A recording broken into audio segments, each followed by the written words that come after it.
ठीक है, हमारे साथ राजकमल गुप्ता जी हैं। सिर्फ राजनीति हो रही है, क्योंकि अभी तक जो है।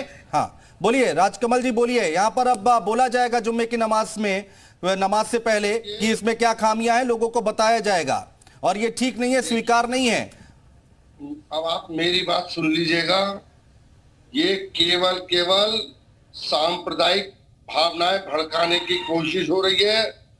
विश्व के अंदर कौन सा ऐसा देश है जहां पे इतने कानून हो कि मुस्लिम समाज के लिए अलग हो, शरीयत अलग हो और क्रिश्चियनिटी के लिए अलग हो?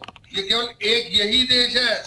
इसलिए यहाँ पे समान नागरिक संहिता लागू होना अति आवश्यक है। अभी मदनी जी, डॉक्टर एस.सी. हसन साहब, शफीकुर रहमान बख्श साहब, इन्होंने कहा कि हम जो है वहां पे क्या नाम मस्जिदों से, मदरसों से, मैं बहुत पहले से कहता आ रहा हूं, ये मस्जिद है, ये मदरसे,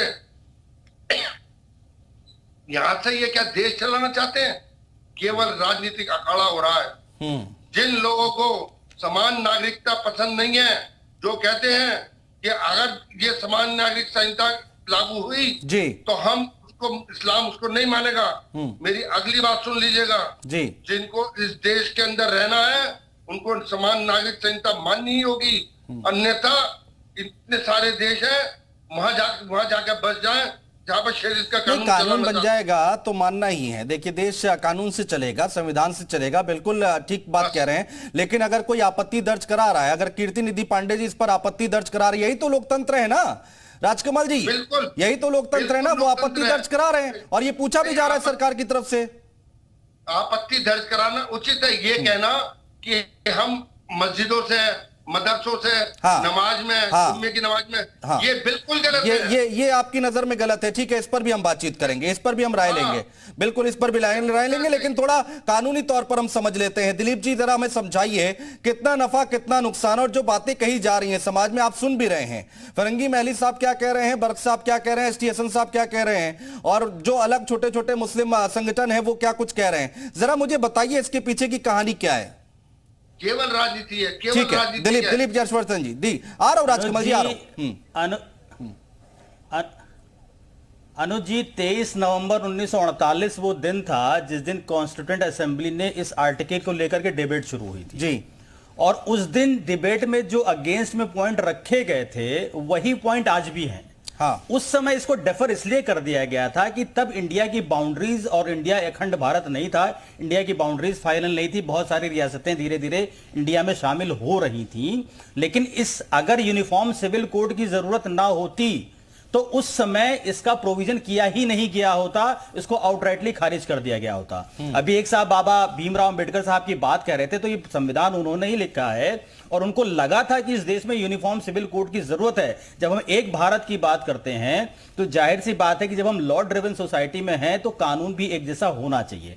अब ये जो मान्यताएं हैं कि हमारे जो धार्मिक मान्यताएं हैं, हमारा जो रिलीजन निभाने का तरीका है, उनको बदल दिया जाएगा, तो मैं नहीं मानता कि इन चीजों पर कोई फर्क पड़ेगा। जी, जैसे शादी होती है, जैसे निकाह किया जाता है, जैसे आप बॉडी को दफनाते हैं, जो भ्रांतियां उड़ रही हैं, हाँ। उन सब में कहीं कोई बदलाव नहीं होगा। लेकिन हाँ, जो पर्सनल लॉज हैं, जो प्रॉपर्टी को लेकर के हैं, जो महिलाओं को लेकर के हैं, जो अडॉप्शन को लेकर के हैं, जो इनहेरिटेंस को लेकर के हैं, इनमें एक रूपता आ जाने से मुस्लिम समाज को भी, हिंदू समाज को भी, सारे समाज को फायदा होगा।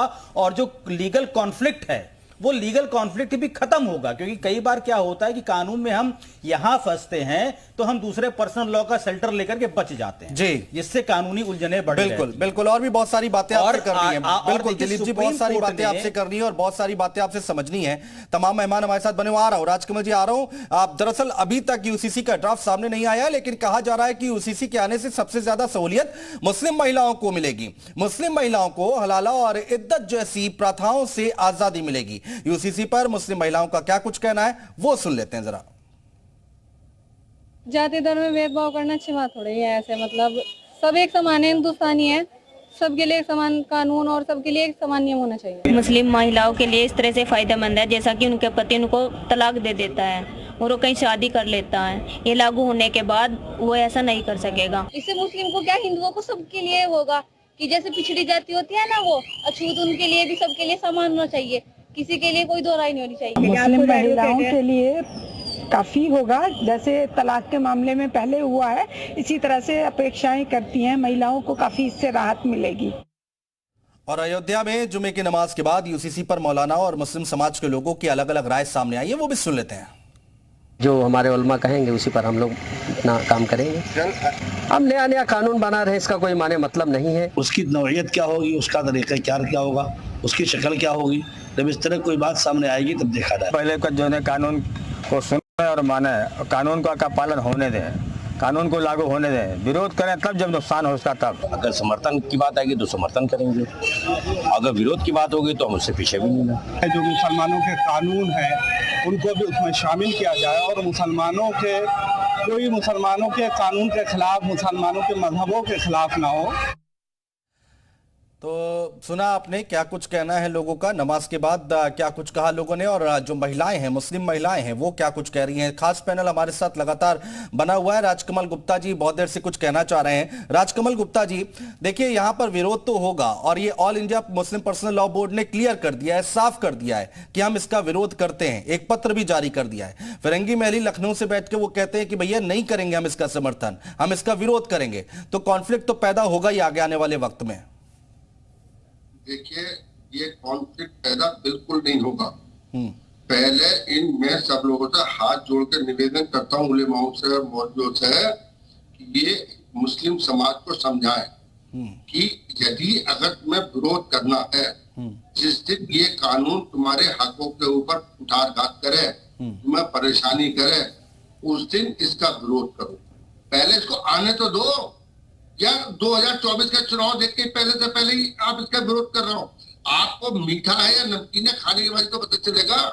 आप ये देखिए, महिलाओं के अंदर ये कौन सा कानून है, एक औरत ने बच्चा पैदा करा और तलाक हो गया, उस बच्चे पे उसका हक एकदम खत्म हो गया, जबकि माँ सब वहां पर सहारा क्या लेंगे, ये शरीयत का कानून है। जबकि इंडियन कॉन्स्टिट्यूशन के अंदर यही बच्चा, उसको उसकी परवरिश करने का अधिकार माँ का होता है। देखिए, माँ सबसे पहली गुरु होती है, जितनी अच्छी परवरिश माँ कर सकती है, दुनिया में कोई दूसरा व्यक्ति वो परवरिश नहीं कर सकता।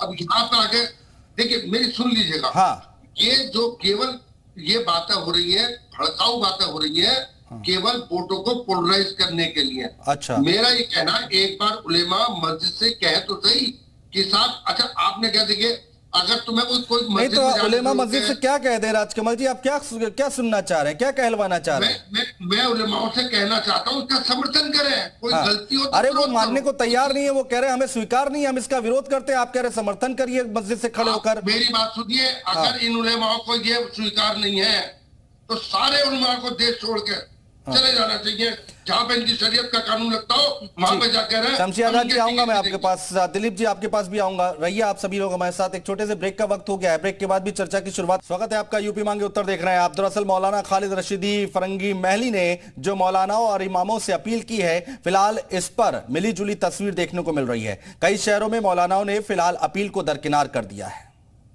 कहीं से कोई रुकावट नहीं होनी चाहिए और इसमें सबको सपोर्ट करना चाहिए, सबका साथ देना चाहिए। लेकिन जो एक तरीका है कानून को पारित करने का संविधान में, और जो उस अनुच्छेद 44 में लिखा गया है, बताया गया है कि सबको समान कानून की व्यवस्था की जाएगी, उसमें सभी धर्मों को बुलाकर इकट्ठा करके सर्वदलीय बैठक हो। संविधान एक, झंडा एक, सब कुछ एक, कहाँ अलग है, कहाँ लोग। हमारे जो रसूल अकरम सल्लल्लाहु ताला अलैहि वसल्लम है, उनके खिलाफ भी कोई बात ना हो, ये संदेश हम देना चाहते हैं। भारत में जो फैलाया जा रहा है यूसीसी, वो सिर्फ और सिर्फ चुनावी मुद्दा है। सरकार 2024 के इलेक्शन से पहले ये मुद्दे लेकर आई है। इस कानून की देश को कोई आवश्यकता नहीं, ना तो इससे पब्लिक का फायदा है, ना कोई देश, सिवाय इसके रिटर्न के। ये सरकार ये चाहती है पोलराइजेशन पैदा हो, हमें फायदा हो।